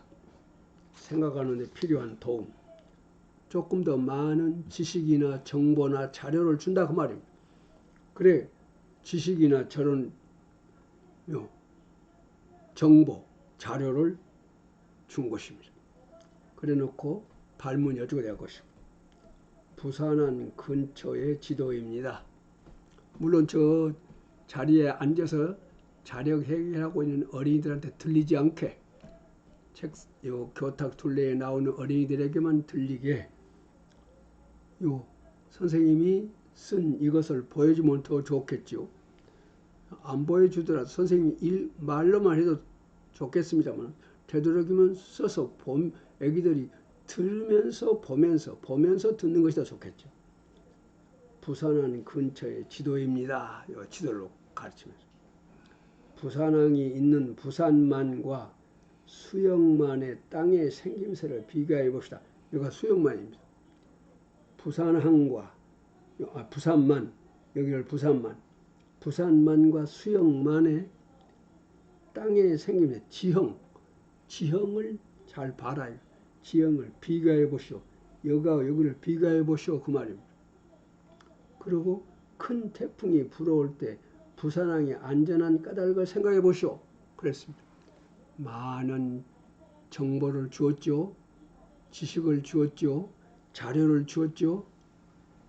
아까 가 수준의 문제가 너무 어려워서 생각하지 못한 어린이도 이 문제를 보면은요, 이 나 수준의 물음을 보면은 이제 알겠다, 이제 생각할 수 있겠다, 그런 어린이. 자, 이제 생각할 수 있겠다는 어린이들 제자리로 들어가세요. 들어가셔서 각자의 책상에서 노트에다가 생각한 것을 적으세요. 그리고 다 들어가 버립니다. 그럼 나머지 얘기가 있습니다. 자, 그때 나머지가 없이 다 들어가 보면 더 말할 것도 없죠. 근데 며칠가 남았다고 가정합시다. 남았습니다. 남은 애기들은 어찌하겠어요? 나 수준이 아닌 다 수준을 준다. 이거보다도 더 많은 지식이나 정보나 자료를 준다고 말이에요. 자, 보십시다, 선생님들. 무엇을 줄까요? 역시 이것을 줍니다. 잘 보세요. 잘 보세요. 하고 다 문제가 이렇습니다. 큰 태풍이 불어올 때 부산항 앞에 있는 부산항 앞에 있는 배들을 안전하게 부산항 앞에가 아니라 부산항 안에 그러나 부산항 안에 있는 배들을 안전하게 요거 잘못 썼는데 부산항 안에 있는 배들을 안전하게 지켜주고 있는 것이 있다. 그 안전하게 지켜주는 것이 있다. 여기서는 그것을 가르쳐주고 있지 않습니까? 부산항 앞에 있는 큰 섬 영도를 여기서 딱 떼어버립니다. 이렇게 지금까지는 이것을 보여줬는데 이번에 영도를 떼어버려. 여기서 딱 떼어버리고 자 부산항 앞에 있는 큰 섬 영도를 떼어버리면서 이렇게 떼어버리면서 이와 같이 큰 섬, 즉 이 영도가 있다가 없다고 생각하면은 어떤 일이 일어날 것인지 생각하여 보자. 어떤 일이 일어날까? 아까 이런 상태에서 수영만과 부산만을 비교해봐라 그랬고 또 비교해본 다음에 이것을 이 섬이 영도가 없다고 생각하고 자, 생각해봐라. 상당히 많은 정보를 주고 있죠. 상당히 많은 지식과 정보와 이 자료를 주고 있다. 그러면 어린이들은 어쩌겠습니까? 생각할 수 있는 어린이들이 있겠죠. 그런 어린이들은 역시 들어간다 말. 들어가서 자기 자리에서 생각해서 노트에다 쓴다. 만약에 그래도 남아있는 어린이가 있다면 어쩌겠습니까? 그래도 남아있는 어린이가 있다면 그 어린이는 더 이상 무엇을 생각하도록 하면 안 된다. 그 어린이에게 기어이 그 어린이라 하여금 생각하도록 하는 것은 이것은 일종의 지적 고문이다 그 말이에요. 학습이 아니라 고문당하고 있다고 말이에요. 선생님한테. 그래서 이 경우뿐만 아니라 수학이 됐든 무엇이 됐든 벌써 다 수준을 자력으로 해결할 수 없다면은 이 어린이에 대해서는 더 이상 무슨 정보나 자료나 지식을 줘갖고 사고하게 하지 말자. 그 어린이에게는 그것은 일종의 고문이다 그런 말이에요. 그래서 그런 어린이에게는 가르쳐줘 버린다. 선생님이 아주 시원하게 가르쳐줘 버려. 수업이라는 것은 가르쳐주는 것입니다. 가르쳐줄 필요가 있는 어린이에게까지 안 가르치고 네가 생각해라. 이것은요 수업이 아니죠. 이것은 어린이들을 괴롭히는 것, 지적으로 고문하는 것과 다름이 없습니다. 자, 그래서 그런 어린이에 대해서는요 다 수준에도 말하자면 자기 힘으로 생각할 수 없다. 이것은 예를 든 것이지 사실 다 수준까지 오는 애들도 없습니다. 거의 실제로 해보면요. 설명상 제가 이렇게 해드립니다만은 그래서 이 다 수준도 제대로 못하고 남아있는 어린이에게 대해서는요 아주 그 어린이가 알아들을 수 있는 최선을 다해서 가르쳐 주어서 알도록 지식을 갖도록 여기 같으면은 자 이렇게 되면은 바람이 불 큰 파도가 일어나면 어쩌겠냐 아무것도 막아주는 것이 없으니까 이 막아주는 것이 있으면은 더 이상 파도가 못 간단 말이죠. 그리고 결국 여기서밖에 못 가는데 여기 수영만 어찌냐 말이죠. 펑 터져 있단 말이요. 결국은 이 섬 때문에 부산항은 파도를 막아주는 좋은 조건을 가지고 있다. 지리적 조건을 가지고 있다. 이런 것 아니겠습니까? 그래서 이것을 몇 번이고 이렇게 하면서 가르쳐 준다 이 말. 이것을 지리적 조건을 잘 갖추고 있기 때문에 부산항은 안전한 항구로서 세계적으로 유명한 항구다 하는 것을 어린이가 알 수 있도록 부산항이 안전한 항구는 영도가 있기 때문이다. 영도라는 섬이 있기 때문이다. 이 답을 어린이가 알 수 있도록 설명을 해줘야 된다. 그런 말이에요.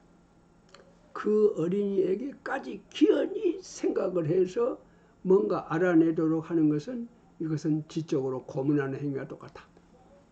이런 얘기를 말씀을 드렸습니다. 자, 여기서 어쩌겠습니까? 선생님들. 자력으로 해결할 수 있는 어린이는 남아서 자력 해결해라. 그리고 나머지 어린이는 나와라. 그래서 나 수준 물음을 해결할 수 있는 또 들어가고, 그 다음에 남아있는 어린이에 다 수준 주고, 다 수준 해결할 수 있는 들어가서 자력으로 해결하고, 남아있는 어린이는 가르쳐주고, 이렇게 나, 다 수준의 물음을 가지고 지도하고 있는 동안에 저쪽에 있는 어린이들은 무엇을 할까요? 자력으로 해결이 끝나본 애기들도 있을 것 아니겠습니까? 그 애들은 무엇을 할까요? 근데 그 애들은 할 일이 있습니다. 그래서 다 마친 어린이들은요, 다 마친 어린이들은 이제 내 생각 최선을 다해서 답을 마련했습니다. 기록을 했습니다. 그러면 번쩍 손을 듭니다. 손을 들고 손든 어린이가 있는가를 이렇게 둘러봅니다. 저기에 순이가 손 들고 있습니다. 그러면 순이한테로 갑니다. 가서 둘이서 서로 각자의 생각을 발표합니다. 둘이서 서로 발표하고 듣고 합니다.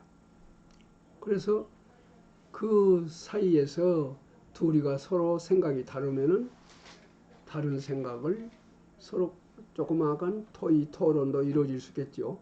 또는 나는 나대로 생각을 했는데 순이하고 이 얘기를 해보니까 순이의 설명을 들어보니까 하하, 내가 미처 못 생각한 아주 좋은 생각을 순이가 하고 있거든요.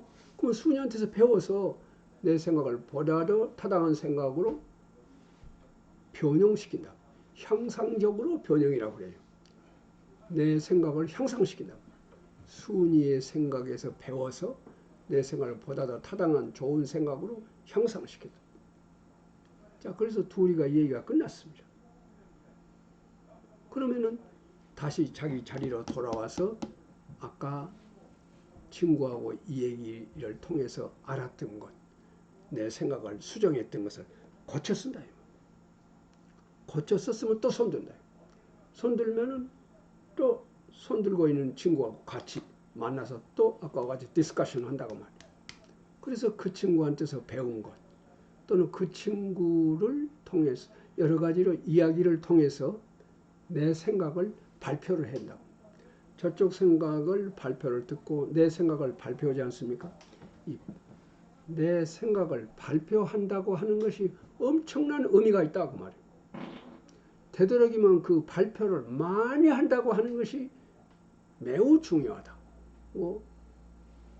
뇌과학자들이 이것을 얘기하고 있습니다. 이것은 나중에 또 말씀드리려고 생각합니다만, 인간의 뇌가 활동을 했을 때 쉬운 말로 뇌는 슬기로워진다 이 말이에요. 뇌가 발달한다 이 말이에요. 그런데 일을 하는 방법이 여러 가지가 있단 말이에요. 그 중에서 중요한 뇌가 일을 하는 방법은 무엇이냐면 설명이다. 자기의 생각을 상대에게 설명하는 것. 그것은 매우 뇌의 일을 많이 하게 하는, 뇌를 슬기롭게 만드는 매우 좋은 방법이라고 뇌과학자들은 얘기하고 있습니다. 그러니까 되도록이면은 둘이서 많이 얘기를 해야 한단 말이에요. 그래서 이 얘기 말고 조금 보충해서 설명하기 위해서 다른 얘기 하겠습니다. 그래서 설명을 많이 하게 만든다.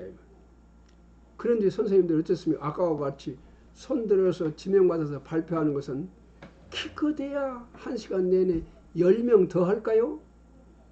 10명 더 손들어서 발표할까요? 나머지 애기들은 입 탁 함구 무언입니다.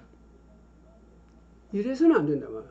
설명하는 기회를 많이 만들어줘야 했는데 그 기회를 선생님이 빼앗음으로써, 그 기회를 주지 아니함으로써 어린이들은 뇌의 발달을 방해하고 있다. 자, 그러면 어떻게 할 것이냐? 되도록이면 설명을 많이 하는 방법은요, 자기 나름의 생각을 갖도록 하고, 선생님이 문제를 던지면요, 반드시 그 문제에 대한 자기 나름의 생각을 갖도록 시간을 줘야 쓴단 말이에요.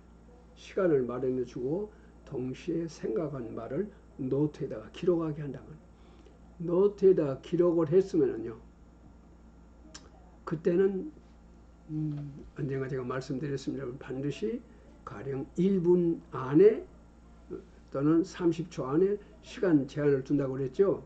이렇게 해서 시간 제한을 둠으로써 부활을 건단 말입니다.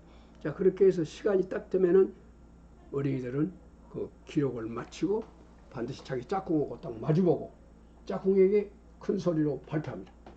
짝꿍이 들을 만큼 큰 소리로 내 생각은 이래하고 막 발표를 합니다. 내 발표가 끝나면은 상대가 또 나한테 막 발표를 합니다. 이래서 어쩝니까? 내 반 학생이 20명이라고 하면 20명 어린이들이 전부 다 발표를 했습니다. 전부 다 설명을 했습니다. 그때 뇌과학자들이 한 말이 있습니다. 그때 한 말이 꼭 옳은 생각이라야 된 것은 아니다 그랬어요. 뭔 생각이 되었든 아까 사고했으면은 사고한 생각이라면은 그것을 큰 소리로 말해라 이것이. 그러니까 그 말이 옳으냐 틀리냐는 전혀 상관없이 생각했으면은 생각한 것이 옳든 그르든 그거 머리에 생각하지 말고 생각한 것을 짝꿍한테 큰 소리로 말을 해라. 그러면은 네가 말한 만큼 너의 뇌는 일을 많이 하고 그만큼 뇌는 쉬운 말로 슬기로워진다 이 말입니다. 이것을 어린이들한테 가르쳐주고 하도록 한다. 아무 이익이 없는 일은 어린이를 또 안 씁니다. 근데 설명이라고 하는 것은 답이 틀렸냐 맞았냐 하고는 전혀 상관없이 말을 많이 해라 이거예요. 그러니까 자기가 생각한 것을 막 말을 해.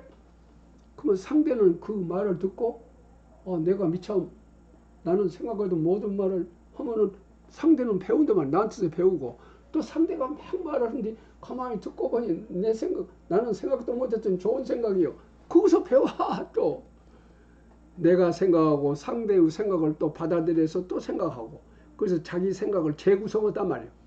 아까 자기의 생각을 보다 더 좋은 생각으로 향상적으로 변형시킨다. 말하자면 사고의 건축이 이루어진다 이 말이에요.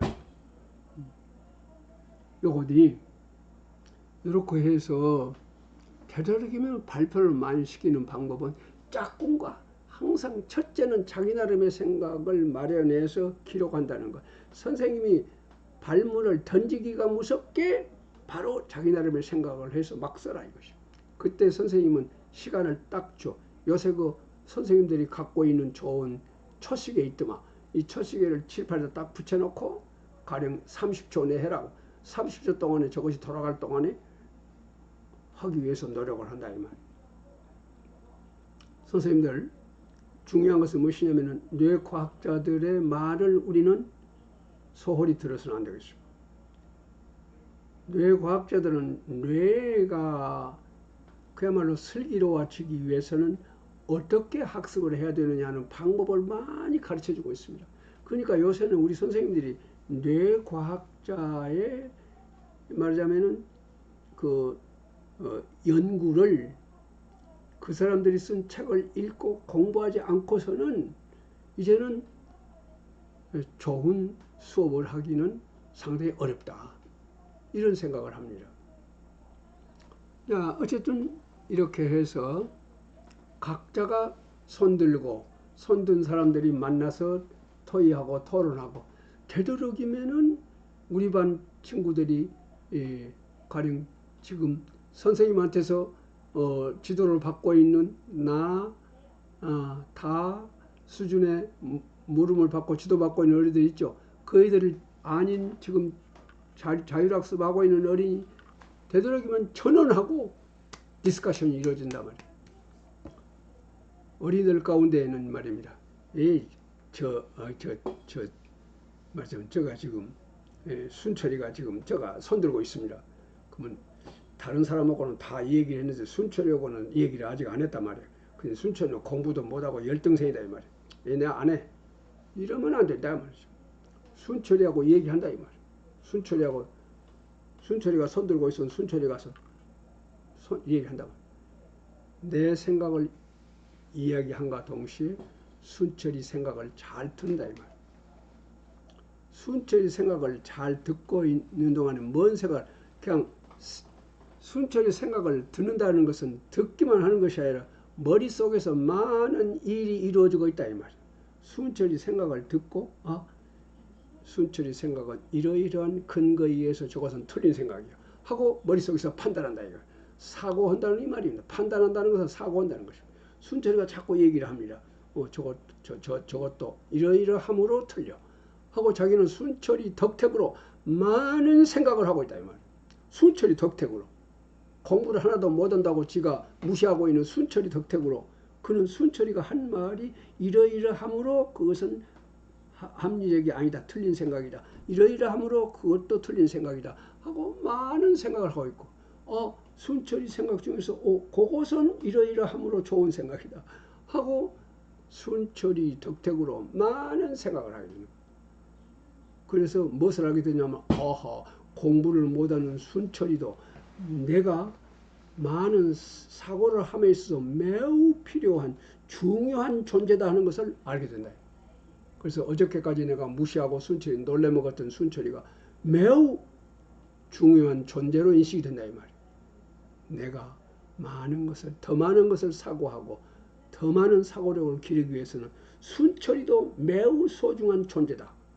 공부를 못하는 순철이도 나에게는 매우 소중한 존재다고 하는 것. 그것은 순철이와 같은 말하자면 부진 학생에 대해서도 네가 자기 나름의 생각을 갖고 그 생각을 상대에게 발표를 많이 하면은 네 머리가 굉장한 정도로 발달한다 하는 것을 순철이한테 가르쳐줘야 된다면 순철이도 향상적으로 변형되고자 하는 자기를 발전시키고자 하는 그런 본성을 가지고 있다. 인간이라는 그가 누가 됐든지 간에 자기를 향상적으로 발전시키고자 하는 욕구를 가지고 있다. 수업이라는 것은 어린이들의 욕구에 맞추어서 이루어지는 것이 수업 아니겠습니까? 이렇게 했으면 좋겠다. 그래서 여기서 이런 법칙을 하나 말씀을 드리고자 합니다. 인간은 어떤 경우에 도전하느냐, 사고하느냐 그 말입니다. 어떤 경우에냐, 성공의 확률이 50%인 경우에 달성 동기라는 것은 뭔가를 이루고자 하는 욕구, 그것이 최고로 유발된다. 성공의 확률이 50%인 경우에 달성 동기가 저것을 하고자 하는 동기가 최고로 유발된다. 그러니까 될똥말똥 할 때요. 성공의 확률 50%인가 지금 50% 된다 이것이 50%안 된다. 될똥말똥 할 때 그때게 인간은 도전한다 이 말이에요. 우리나라 속담에 그런 거 있죠. 오르지 못할 나무는 쳐다보지 않는다. 그런 말이 있습니다. 인간은 나무에 오르기를 좋아하는 본성을 가지고 있다. 그런데 어떤 나무나 올라간 거 아니다 이 말이에요. 저 나무는 너무 어려워. 내 힘으로 올라가기는 너무 어려워. 쳐다보지 않는다 이 말이에요. 저 나무 금방 올라가 버려. 쳐다보지 않는다 이것이죠. 근데 지금 저 나무 지금 내가 당장에 올라갈 수 있는 것도 아니지만 그렇다고 해서 못 올라갈 것도 없어. 성공과 실패의 확률이 반반이요. 50%요. 그럴 때 인간은 도전하는 의욕이 내발한다. 안에서부터 치솟아온다. 그러니까 어쩌겠습니까? 발문이 선생님이 던진 발문이 내 힘으로 할 수 있을 것도 같고 실패할 것도 같다. 그럴 때 도전한다. 가수준의 문제에 도전하는 어린이가 있는가 하면은 어려운 애기는요. 아까 같이 교탁으로 나와가지고 선생님이 나 수준을 주니까 나 수준의 발문을 들어보니까 될똥말똥하다 이 말이에요. 그러니까 얼른 자기 자리에 돌아가서 한다고 말이에요. 그래도 남아있는 어린이들 어쩌습니까? 좀 더 다수준의 가나 다 아니 다수준의 발문, 좀 더 많은 지식이나 정보나 자료를 준다 말이에요. 그러면 이제는 할 수 있겠다. 그 얘기한테는 그것이 될똥말똥한 물음이다 그 말이에요. 성공의 확률이 50%인 문제가 된다 그 말이에요. 그러니까 성공의 확률이 50%인, 다시 말해 될똥말똥한 문제가 우리 반 20명 어린이가 똑같습니까? 안 그런다 이 말이에요. 어떤 어린이는 50%만 절반 정도만 가르쳐줘도 할 수 있는 거, 어떤 어린이는 70%쯤 가르쳐주고 어떤 애는 80%쯤 가르쳐주고, 이렇게 해서 각자가 문제 해결력이 개인차가 있다 그런 말이에요. 그 개인차에 맞게 문제를 던져주면은 각자에게 들똥말똥하게 올라갈 수 있는 것도 아니지만 올라갈 수 없는 것도 아니다고 하는, 그러니 성공과 실패 확률이 50%인 그런 물음을 주면은 다 도전한다. 각자 나름으로 다 도전한다. 지금 이것은 애트킨소이라고 하는 학자가 말하자면은 한 말입니다만은 이것을 우리는 기억할 필요가 있겠습니다. 성공의 확률이 50%는 똑같습니까? 똑같이 50%입니까? 그 50%는 똑같습니까? 어떤 어린이는 문제를 해결하는 데 필요한 지식이나 정보나 자료를 50%만 주면은 그 50% 지식, 정보, 자료를 가지고 나머지 50%를 해결한다. 근데 그것이 그것 갖고는 도저히 안 되는 얘기는 선생님 교탁으로 나왔습니다. 나와서 20% 가르쳐서 70% 가르쳐줬단 말이에요. 그러니까 70% 지식을 갖고 나머지 30%는 내가 해결할 수 있겠다. 들어간다 이 말. 그래도 남아있는 어린이는 20%더 가르쳐준다. 그러면 90% 가르쳐주면 90%를 가지고 10%는 해결할 수 있겠다. 그런 얘기는 들어간다. 그래도 남아있는 어린이는 선생님이 그야말로 철저한 주입식으로 가르쳤습니다. 주입해야 된다. 이렇게 해서 각자의 필요와 요구에 맞는 발문을 만들어서 주자. 어쩌습니까, 선생님들? 이렇게 하면 되지 않겠습니까? 각자의 필요와 요구에 맞추어서 발문을 한다. 그러면 각자가 자기의 필요와 요구에 맞는 발문에 대해서는 말하자면 될똥말똥하다 그 말이에요. 그렇게 도전한다 이 말이에요. 이게 각자에게 해결할 수 없는 것도 아니지만 해결할 수 있는 것도 아니지만 해결할 수 없는 것도 아니다 하는 될똥말똥한 물음으로 만들어주자 그 말이에요. 그럼에 있어서 가수준, 나수준, 다수준이란 말을 그래서 제가 만들었던 것입니다. 자, 선생님들, 우리가 흔히 피드백이라는 말을 많이 씁니다. 피드백. 자, 피드백이 무엇입니까? 피드백은 나는 조금 제대로 된 뜻으로 쓰여지고 있지 않는 감이 있습니다. 현재 우리 현장에서 선생님들 피드백이란 말을 쓰고 계시는데 이 피드백이라는 어휘의 뜻에 맞게 이 말이 쓰여지고 있지 않지 않나 그런 생각을 합니다. 대단히 외람됩니다마는 피드백이라는 것은 어떤 것이냐 하면은 선생님들 KBS 텔레비를 보면은 5시가 넘게 되면은 동물의 세계라고 하는 프로가 방영이 됩니다. 그때 사자가 나오는데요. 이 사자들이 먹이 동물을 잡습니다. 먹이 동물을 잡아서 그놈을 그 고기 뜯어먹고 살지 않습니까? 근데 먹이 동물을 잡을 때 어떻게 합니까? 풀 속에 딱 숨어 있습니다. 그러면은 저 건네 사슴떼가 쭉 지금 지나갑니다. 그러면은 사슴도 어른 사슴, 건강한 사슴은 쫓아봤자 잡을 수가 없어. 지보다 더 빨리 도망가 버리니까. 그러니까 되도록이면은 어린 것들 아니면은 부상을 입은 그 쩔룩거리는 것, 자기가 능히 잡을 수 있을 만한 걸 고릅니다. 그래서 쩌럽이다 하고 목표가 결정되면 어쩝니까? 이 사자가 그 먹이 동물 있는 데까지 그냥 반드시 직선으로 그냥 쭉 뛰어갑니다. 자기 있는 힘을 다했어요. 그러면은 벌써 저 사슴은 목표가 된 사슴은 그것을 알고 도망갈 때 직선으로 도망가면은 자기가 이게 못 당하니까 결국은 S자를 그려가면서 도망간다. S자를 그려가면서. 그러면은 사자는 그 도망가는 말하자면 사슴의 말입니다. 그 뒤를 그대로 S자를 그대로 그리면서 쫓아가다가 결국 낚아채는 것이죠. 이것이 피드백이다. 다시 말하면 상대의 움직임에 맞추어서 나도 그 움직임에 맞춰서 움직이는 것. 상대가 움직이는 대로 나도 움직이는 것.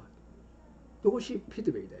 그러니까 A라는 어린이가 아까와 같이 가 수준의 발문에 응답을 못해.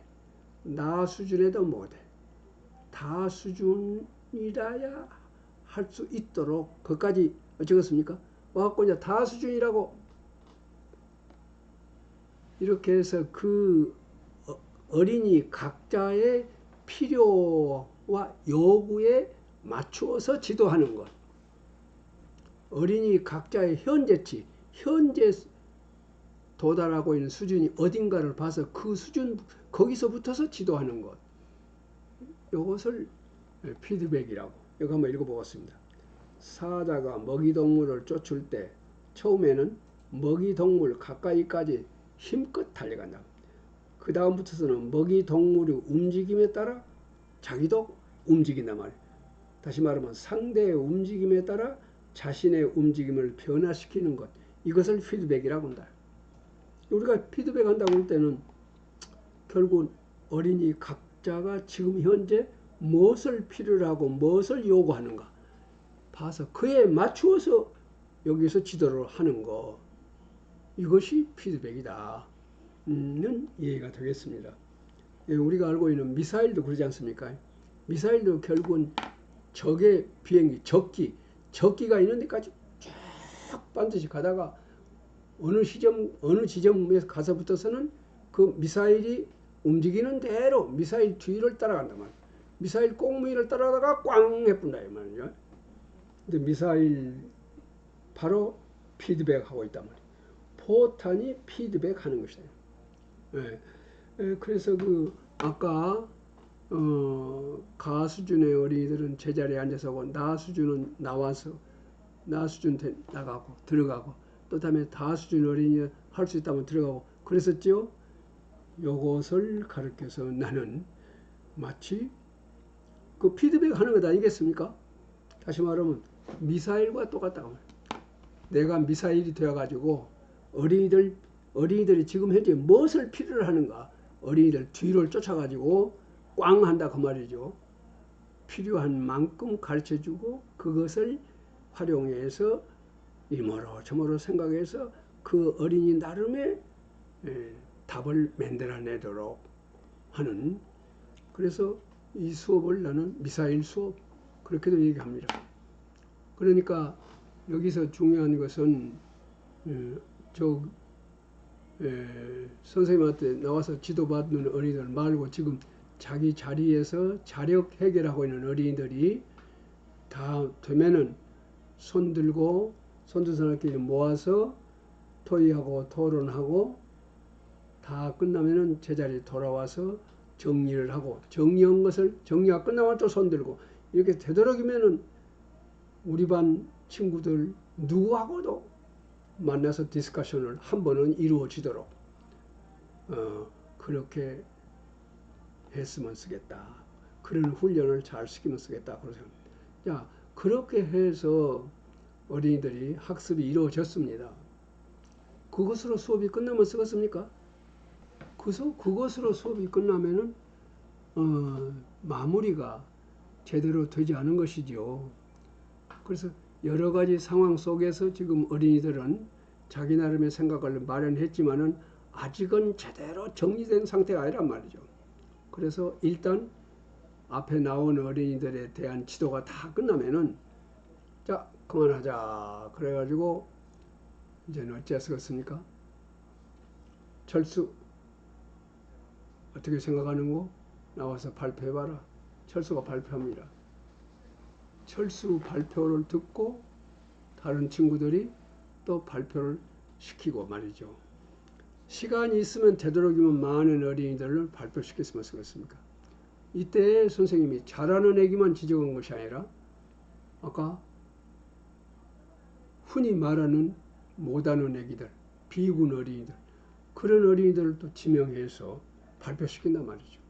그래서 자기 나름으로 발표가 되었을 때에 많은 칭찬을 해주고 이렇게 해서 발표하는 기회를 이제 이 다음에 또 다음 시간에 못할 때는 다른 어린이를 발표하고 이렇게 해서 발표를 많이 시켰으면 좋겠습니다.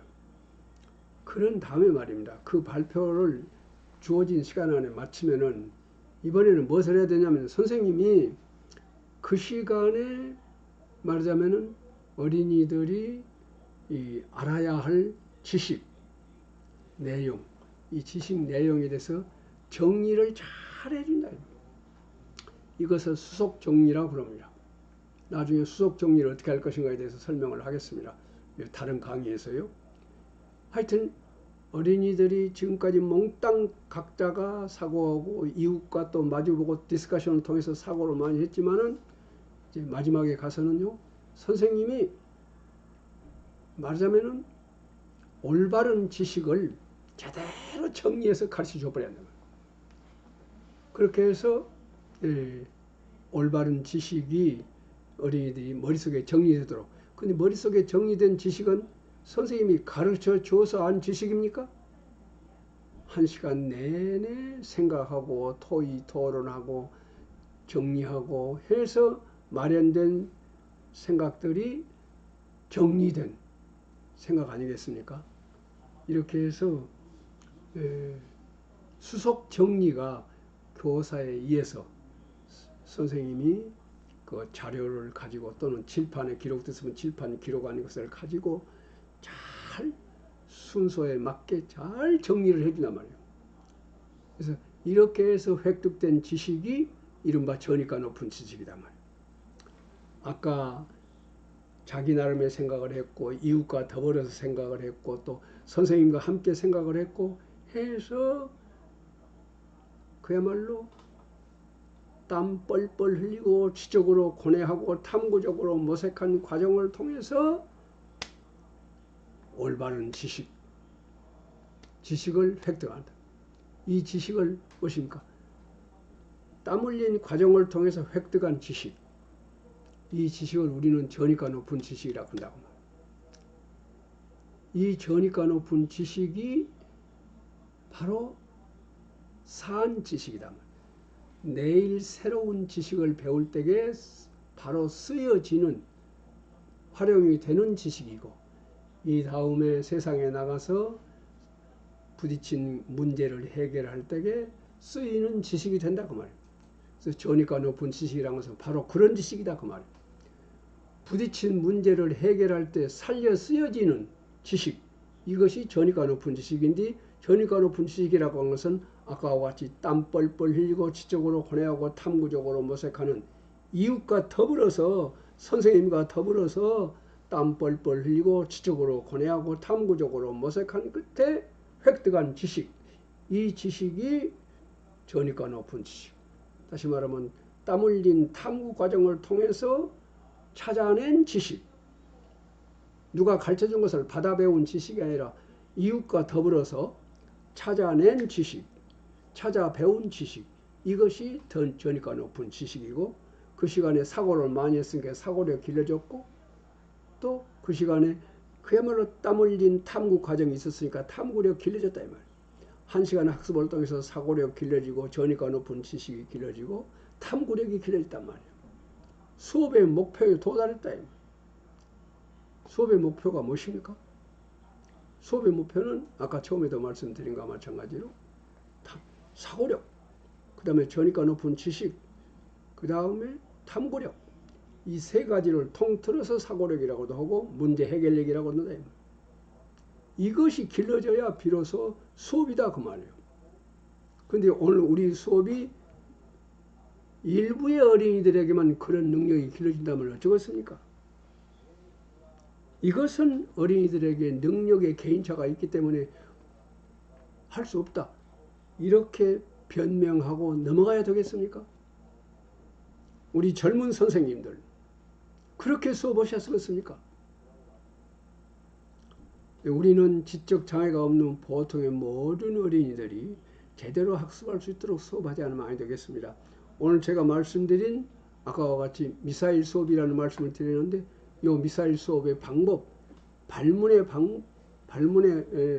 기술 이런 것들 모두가 물론 이제 그것뿐만 아니라 그 밖에 또 수업의 방법, 지적 장애가 없는 보통의 어린이들이 참가하고 사고하고 성취하는 수업의 방법과 기술이 있습니다. 이것을 선생님들이 앞으로 계속해서 이 강의를 들으신다면은 여러분들께서는 틀림없이 지적 장애가 없는 보통의 모든 어린이들을 제대로 참가시키고 사고하고 성취하는 수업을 성공적으로 할 수 있을 것으로 생각합니다. 믿음하지 않습니다. 오늘 여러 가지 말씀을 드렸습니다만은 우선 AB 양군으로 분열되는 것이 우리의 최대의 문제점이고 이 문제점을 해결하기 위해서는 발문이 제대로 돼야 되겠다. 특히 발문 아까 두 가지 이것을 제대로 고쳐가지고서 그와 같은 어린이들 각자의 필요와 요구에 맞는 그들의 뒤를 쫓는 피드백하는 미사일과 같은 그러한 수업을 통해서 모든 어린이들이 제대로 배울 수 있는 수업을 해주시기를 간절히 바라면서 오늘 강의를 마치겠습니다.